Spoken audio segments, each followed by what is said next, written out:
Hello, welcome to my channel. I'm Tiffany, a retired librarian turned homeschool mom. And this is the first of a series of videos we're going to be doing on this set here. So this is the mini series From the Earth to the Moon that was done by Tom Hanks and covers mostly the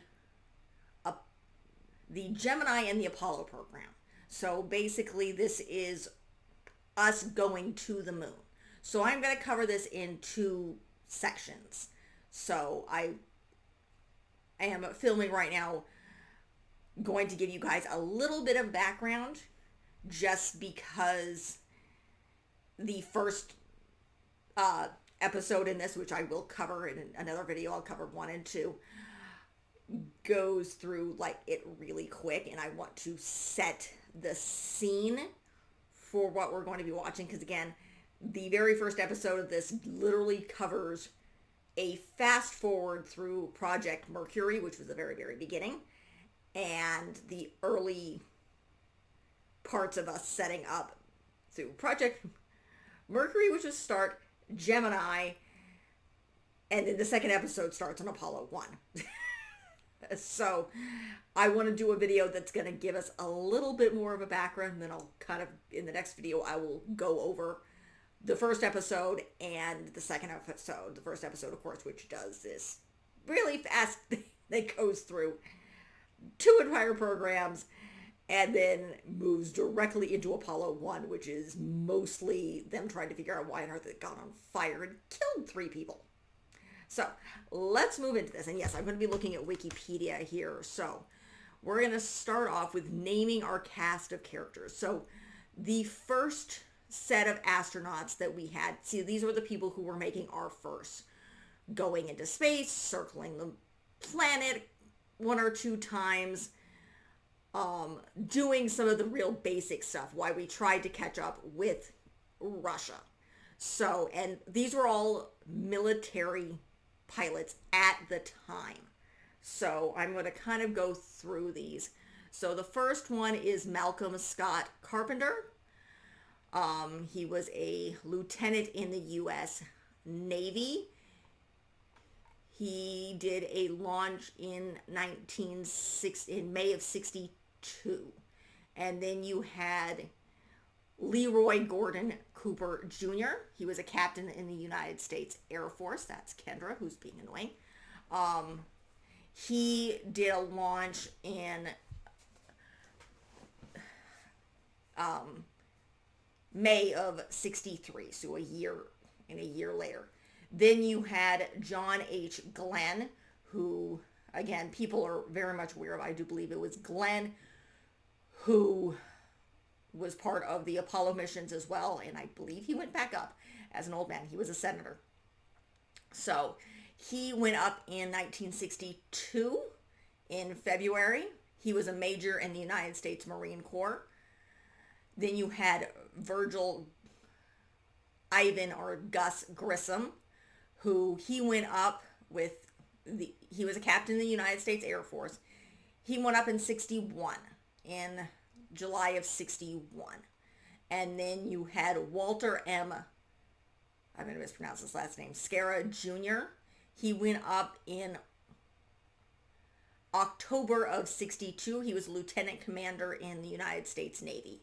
Then you had Alan B. Shepard Jr., who again was who also continued on in the both the Apollo and I think he was in the Apollo program. I don't know if he was in Mercury.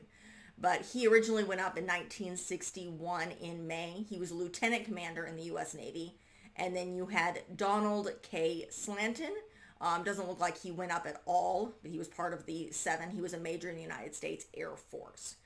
So, with the exception of Grissom, most of these guys died in the 2000s and the 90s.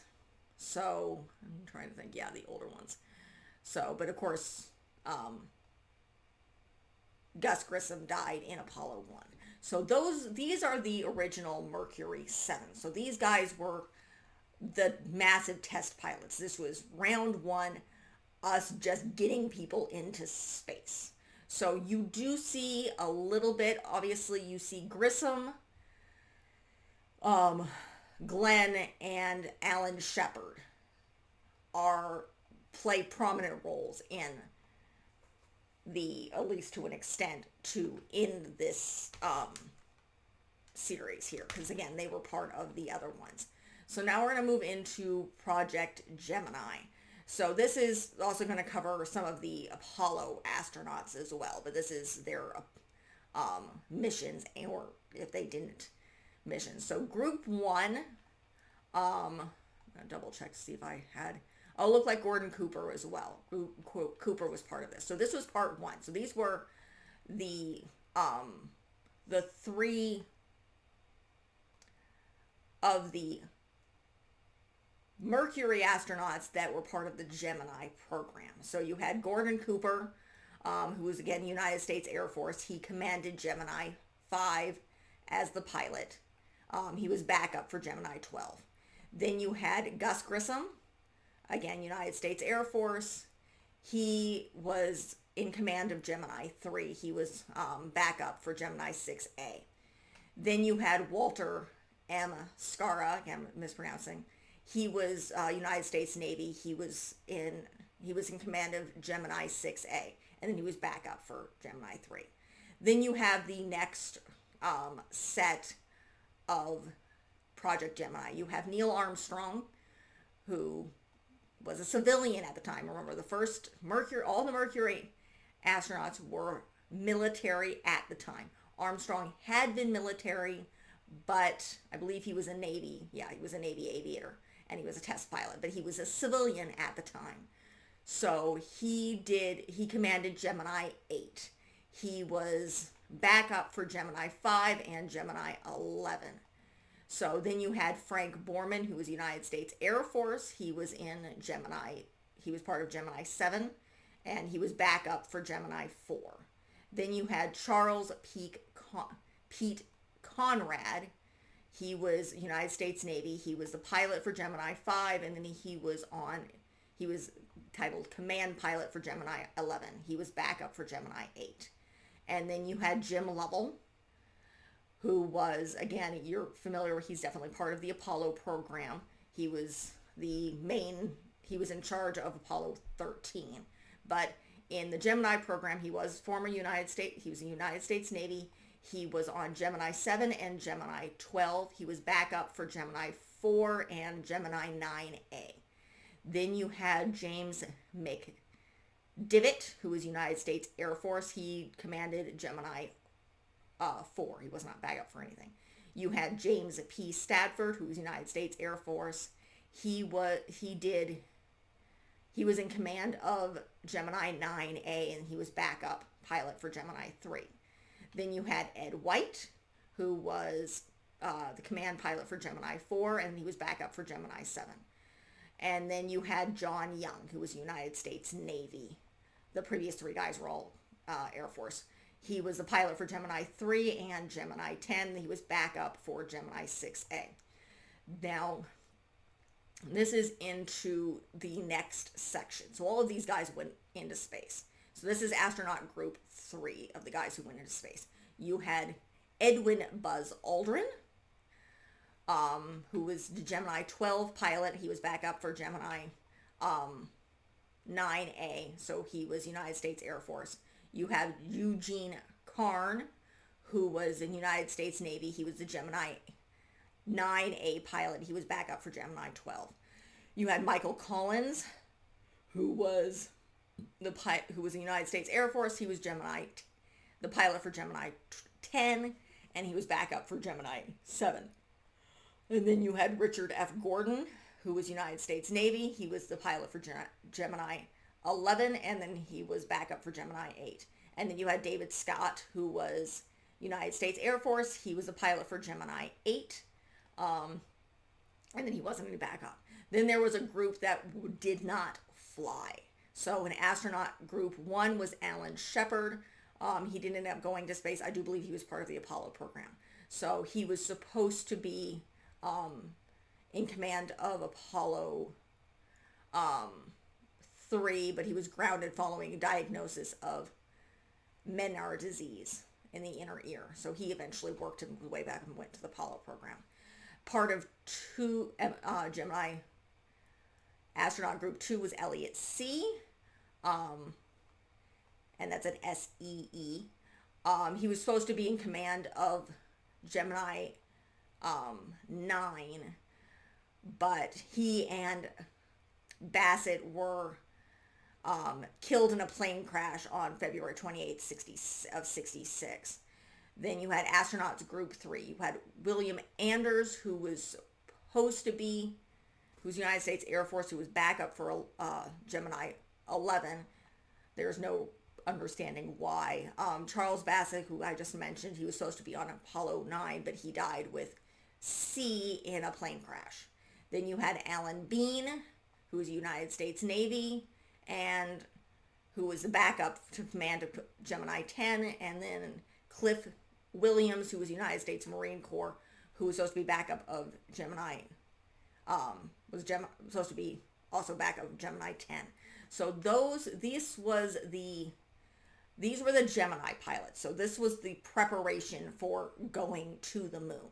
So these were and I do believe some of these guys also were part of the Apollo program.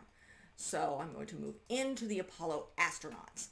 So these are the guys who not necessarily obviously all went to the moon, because as we know, Jim Lovell never got to the moon. At least never landed. So this is the list of the astronauts from the Apollo astronauts, basically starting on their base when they were brought in. So you had Virgil Gus Grissom. So he started at NASA in 59, believe.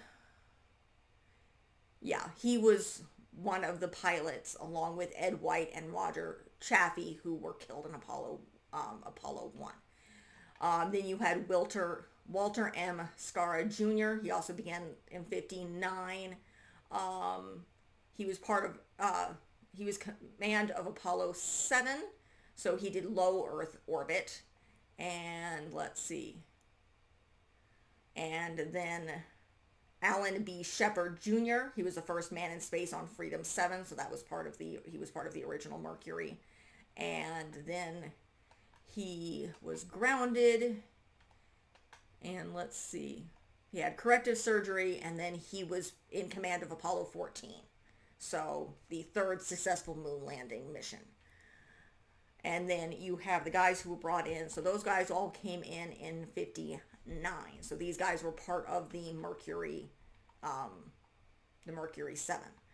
Then you have those guys in astronaut group 2. So these guys came in 62. You had Edward H. White, who again, he was killed in Apollo 11. You had James A. McDivitt. He was in the Gemini program. Let's see, did he ever land on the moon? Let me see. No, he ended up being the manager. So he was working on the Apollo lunar module test flight. So he was Apollo 9. So then you had Frank F. Borman II. He was commander of Gemini 7. And he was the first orbital flight. So he was Apollo 8. So then you had James A. Lovell. He was, again, originally he was on Gemini 7 and the commander of Gemini 12. He, unfortunately, was the mission commander on Apollo 13, and I do not believe he went into space after that. Let me see. Yeah. And he was the only person to fly to the moon twice without landing there. Then you had Thomas P. Statford. He was, again, part of the Gemini program, and he was Apollo 10, so he didn't go to the moon. Let's see, yeah. And then you had John W. Young. He was, again, part of the Gemini program. He was on Apollo 10 as well, and then he was in command of Apollo 16 lunar landing. So he was also in the command of the first space shuttle flight, so he was one of the younger guys. And so he flew Columbia. which was one of our, in a different program, that's the space shuttle. Then you had Neil Armstrong. Again, he commanded Gemini 8, and then he was the first man on the moon. So he commanded Apollo 11. Then you had Charles Pete Conrad Jr. So he did 2 flights with Gemini, and then he was in command of Apollo 12. So that was the second lunar landing. And then he went on to command the Skylab, so, which was a different program. And then you have 63. So this is the astronaut group 3. So you have David R. Scott.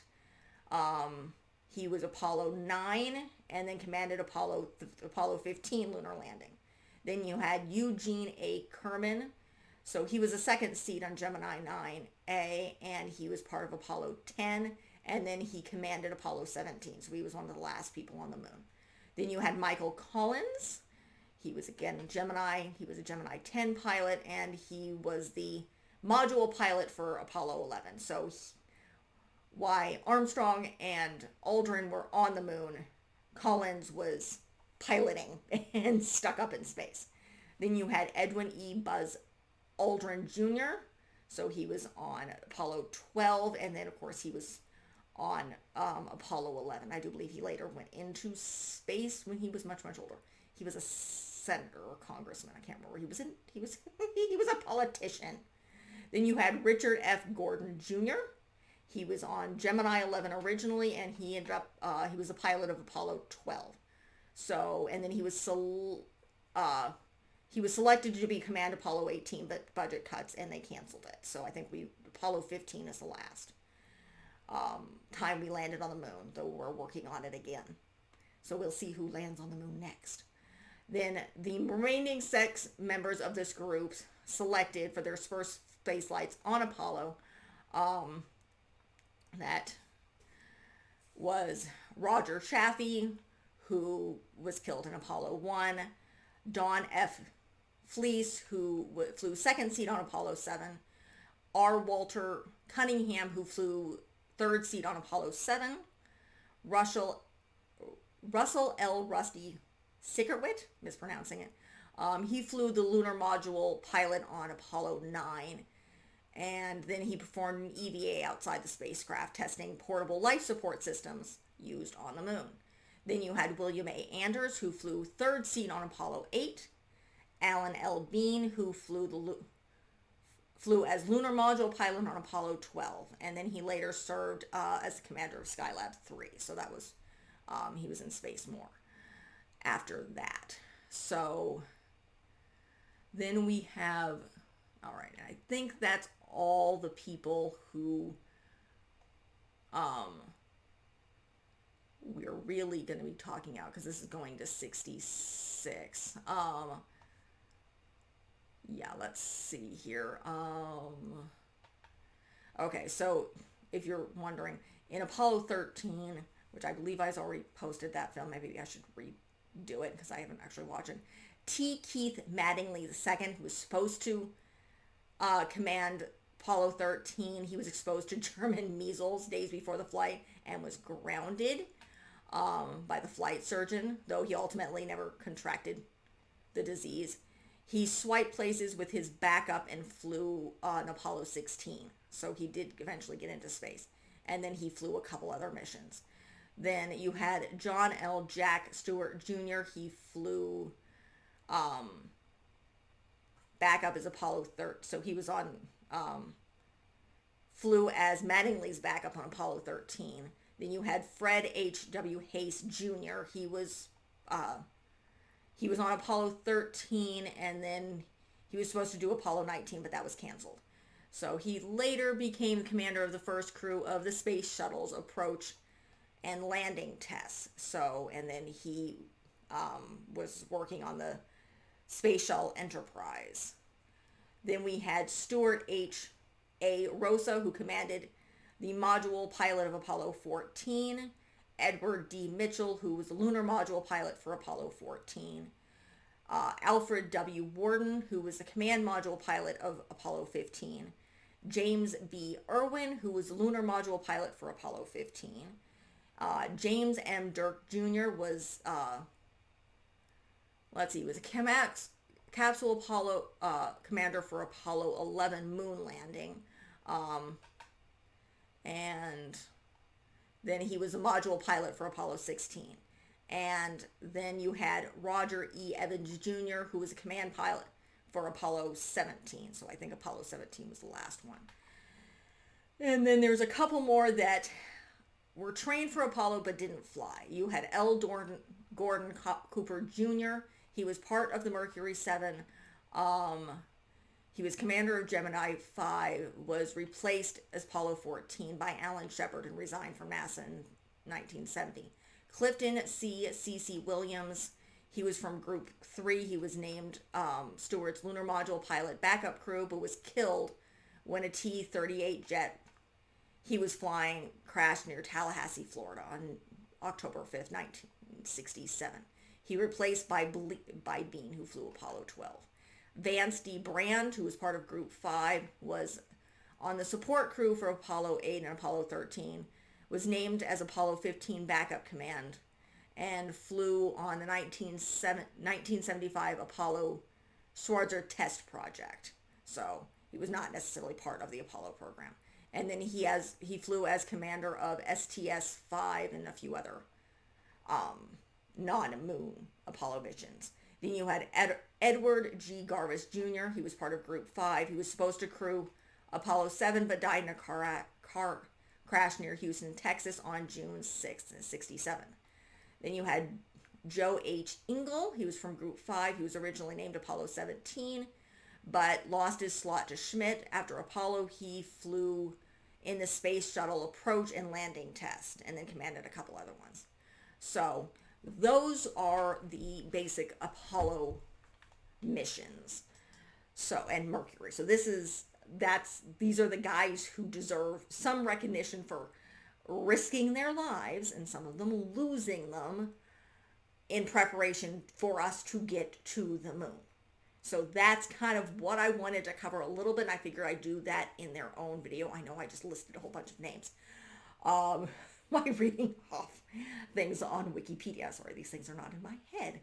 I love space. I used to I watched this when it came out with my late mother.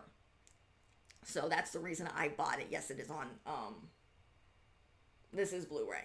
So I have to watch this in my living room rather on the tiny DVD player in my bedroom, which is what I do with a lot of other things. So I'm going to be covering the rest of these. There are 12. They all are started off with a narration by Tom Hanks, who, as you remember, was part of the Apollo 13 film. He played Jim Lovell. So, and space and World War II are passions of his, but everybody loves Tom Hanks. Don't know anybody who doesn't love Tom Hanks. He's a fantastic actor and a great person, it seems. So, but yeah, I'm going to be covering these by twos. This came out in 98 and it filmed on HBO. So it does actually talk about the wives as well. So we will see. But again, I will be covering them all 12 and to separate this out because I actually want to sit down and watch these. And now that my kid is sleeping, going to bed earlier, it's almost 8 o'clock, and she's asleep. So I will hopefully have time to get through these. So a little long video about basically setting up the characters, or at least the astronauts. Again, the guys risking their lives, and again, in some cases, losing them to the Mercury, Gemini, and Apollo space programs. So hopefully I will cover more space stuff in 2025. But for now, we're going to be covering this through probably November and December. So that's when we're going to work on these. I am going to be working on mysteries in December, but this is going to cover the Friday videos for my Diwali, which is we're covering come November. Luckily, those are already done, and I did those a while back. So the Monday videos are already set. But that is it for this introductory video.